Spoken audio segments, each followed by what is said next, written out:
The darkness of the woods was impenetrable, a sea of shadows that swallowed any hint of light. My heart pounded in my chest as my friend Alex and I stumbled through the tangled underbrush, our flashlights barely cutting through the inky blackness.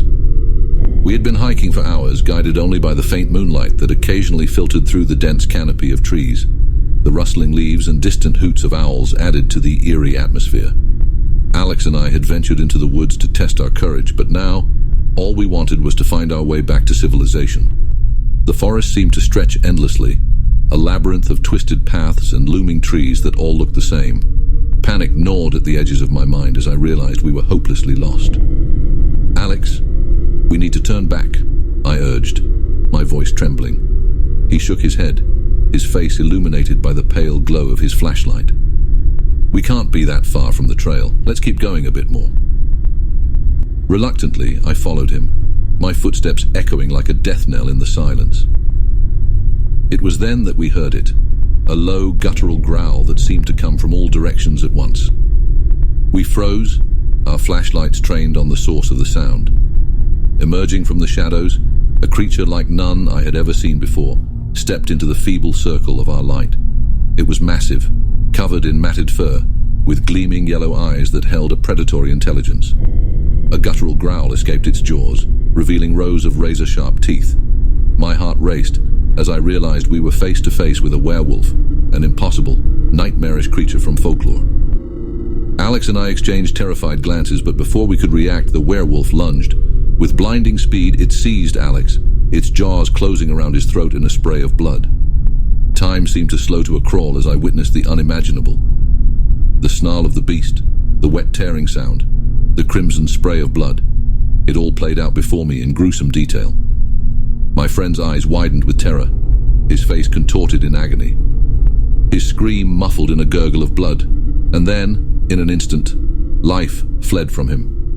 I screamed, the sound tearing through the night, but it was too late. Alex was gone, his lifeless body crumpling to the ground. Terror gripped me as I turned and fled, my heart pounding in my chest. The woods had become a labyrinth of terror, and I had no idea where to go. I could hear the werewolf's heavy footsteps behind me, its hot breath on my neck. I stumbled through the underbrush, branches tearing at my clothes and skin. My flashlight flickered, threatening to die, and I knew I was running out of time. Desperation fueled my movements as I searched for any way out of this nightmare. Finally, I burst through the trees and into a small clearing. I could see the dim glow of a nearby road, a lifeline out of this hellish forest. The werewolf was still behind me, closing in, its growls growing louder with each passing second. With one final burst of adrenaline, I sprinted toward the road, my feet pounding the dirt. I reached the edge of the woods and stumbled onto the asphalt, gasping for breath. The creature was gone, as if it had never existed, but the memory of its feral eyes and blood-soaked maw haunted my every thought. I was alone, shaken, and horrified by the loss of my friend. I stumbled down the road, waving down the first passing car. When the driver stopped and I told them what had happened, they looked at me like I was crazy. The police were called, and an extensive search of the woods was launched, but there was no sign of Alex or the werewolf. Years have passed since that night, and I've never been able to escape the guilt and terror that haunt my dreams. I know what I saw, what took my friend from me, but no one believes me. They say it was a wild animal, a trick of the imagination. But I know the truth. The woods are still there, lurking on the edge of town. A dark and foreboding place where the line between reality and nightmare blurs.